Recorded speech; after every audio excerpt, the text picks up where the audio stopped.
Hi, it's Chris with Implied Music, and I'm back with my exploration of melody. I'm just really up about that this month. I've got 6 examples of harmonizing melody. We've got diatonic and chromatic techniques, as well as some modal and some ancient approaches. These are from the 6 shorts that I do every week, and they're great examples of different approaches to harmonizing melody. Let's jump in.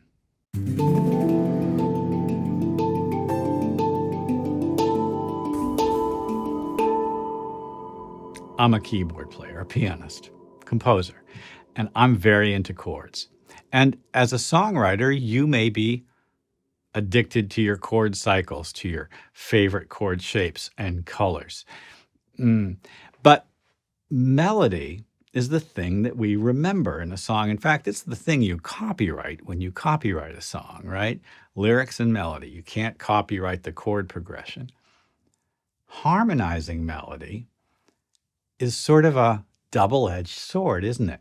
Because if you say that the chord progression is like, whoa, fixed like this, then any given note is either in the chord or out of it. I'll show you what I mean. So look down here. Here's a C scale. And any one of these notes is either a member of the C chord, like C, E, or G, or not, like the D, for instance, the F, the B. It creates a kind of a weird hierarchy in melody, doesn't it? But also one that we can exploit. For instance, if I play this C chord and add a ninth,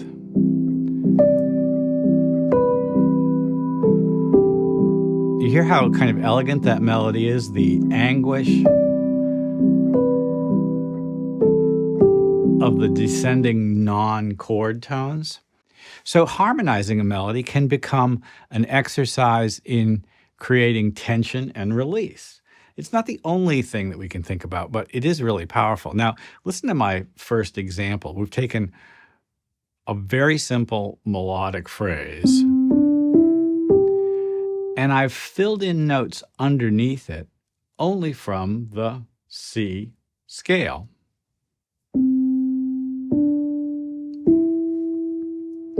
So just to begin with, a C chord. And you can hear a little inner motion in my triad just to give it animation.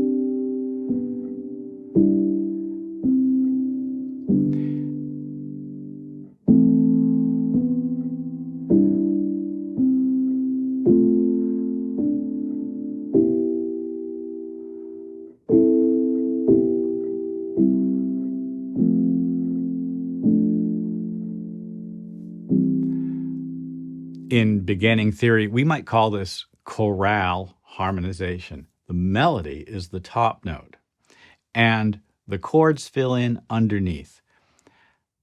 A composer or arranger doing something like this is not thinking about a chord progression. No, they're imagining the melody as having direction and energy, and then they're filling in chords underneath it that have a sensible relationship to the direction and intensity of the melody. So for instance, if I've got a melodic tone that's ascending, G, A, B, C, there is a sensible, diatonically speaking,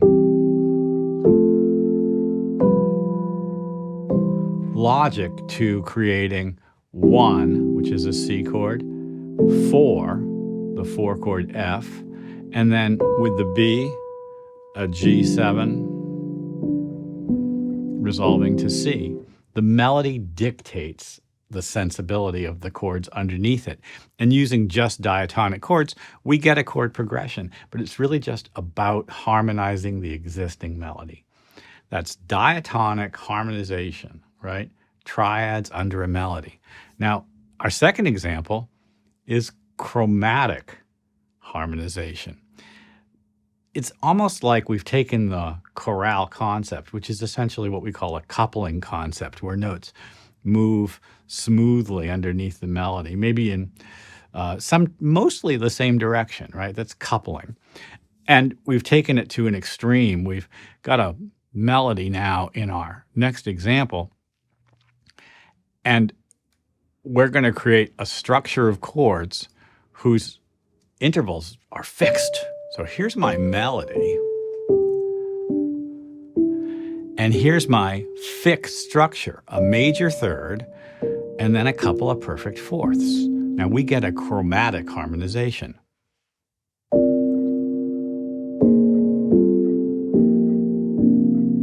This is a very modern sound. Every note there is essentially a duplicate of the melody because everything is an exact intervallic copy of the melody, just at a different key level.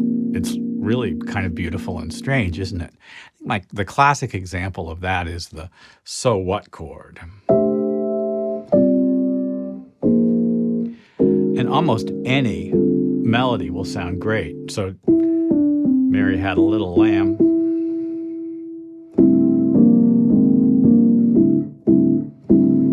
Sounds great with chromatic coupling. It sounds very modern. We've taken a melody and we've created a dense layer out of it by harmonizing the melody with almost like a new timbre, a new texture. The harmony actually becomes a tone color in its own right. Let's go on. My next example is from Estonian composer Arvo Pärt. Tintinnabulation. It's an interesting idea. It's kind of like the ringing of bells is what that word actually means. But you create a bell-like effect by having a melody. In this case, my melody is this. And I've decided to compare each of those melodic tones to the triad E minor. The first melodic tone is C sharp. The note right below it that's in E minor is B. So I play the B. The D is similar. It has a B right below it. And then the E, the note from the chord E minor that's closest to it below it, is a B. So my first sort of harmonic underpinning for the melody is that. And then we're going to continue. You see how this works? It's a very interesting approach. I use only notes from the triad, the closest one underneath the melodic tone. And I get this really, I guess, it's like this weird sort of contemplative, static, harmonic world. Although you're going to get tons of seconds. And freely improvising with that can be really interesting.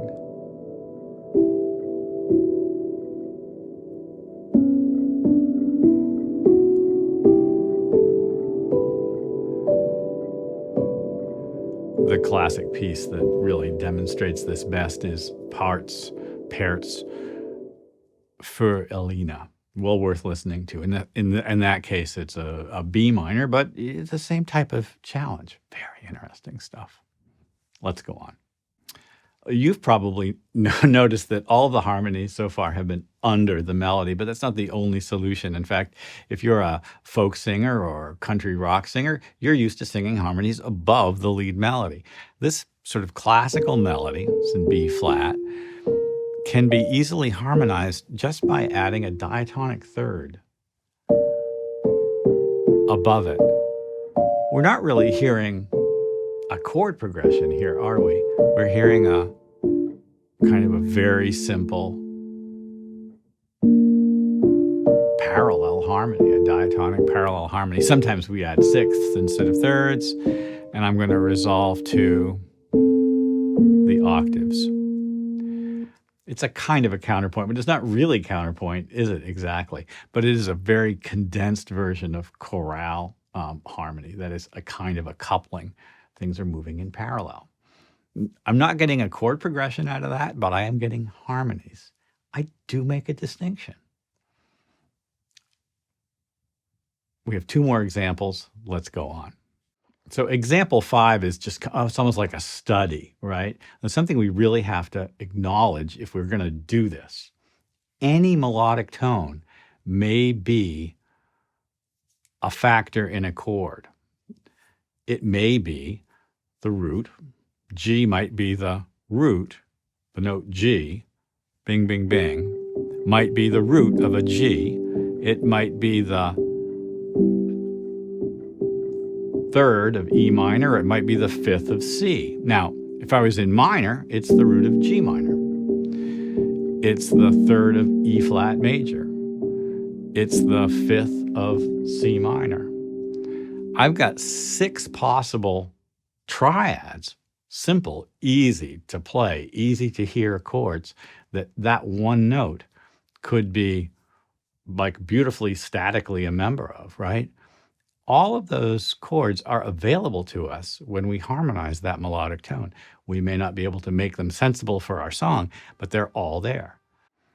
But we could go further. For instance, that tone G could be the 7th of, say, A minor 7, or perhaps the 9th of F7, or even more interestingly, the 13th of B flat 7, right?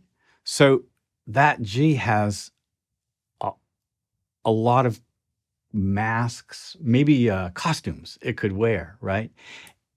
Every melodic tone in your melody has that kind of potential.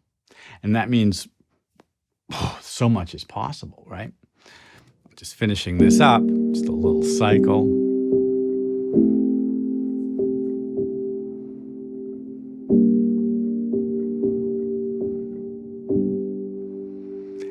It's almost worth listening to the American Songbook Standard one-note samba. There's a great version of it.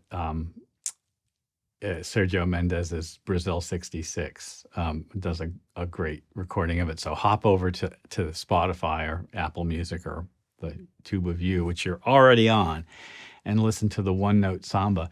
This is just a little samba built upon a single note. Single note, chords change underneath it. So interesting. I should actually break that song down. Maybe I'll do that this weekend. So genius. The words also kind of tell you what's going on, in the same way that Leonard Cohen song, Hallelujah, goes. It goes like this: the 4th, the 5th, the minor fall, and the major lift. He's actually telling you what the chord progression is as he's singing the song. Listen, this beautiful scale, the E, so we're going on in case you didn't notice. This beautiful scale, the E ascending melodic minor, has a lot of potential for us for making a new melody, melodicizing. I still need to figure out what verb I'm going to use. Maybe you guys can help me with that. If I create a drone underneath that of a B and an F sharp, I've got a new scale, which is the 5th mode of the ascending melodic minor. There's no name for this scale that I know, but it's a mode of the ascending melodic minor, and it's a great sounding mode. So this is the oldest harmonize the melody approach that we sort of have extant, and we see it all over the world. A drone, a melody, rhythm, words. You kind of don't need anything else. So this beautiful kind of drone, and then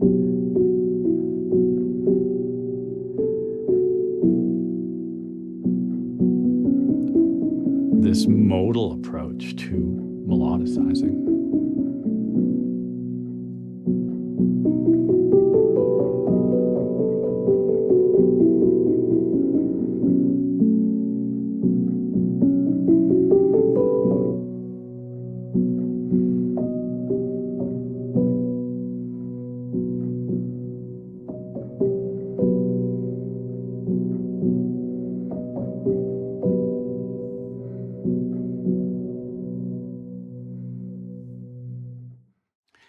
The 5th mode of the ascending melodic minor is a favorite of mine. I kind of did a whole album based on it, A Sound Inside.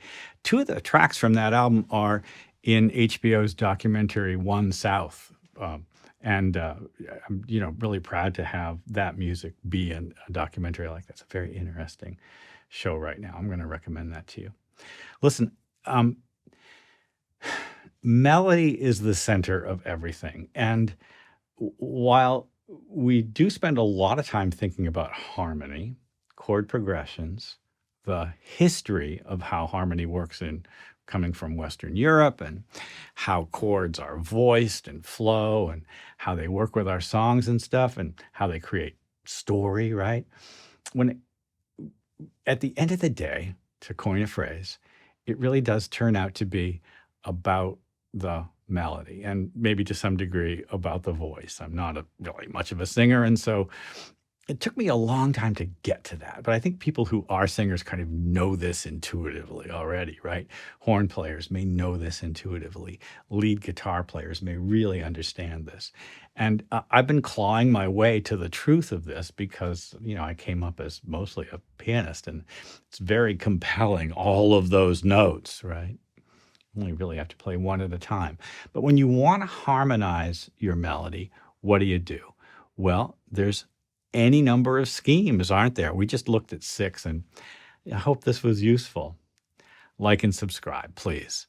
Ding the bell to be notified when I do my videos. I want to know what you guys are working on. I'll see you next time.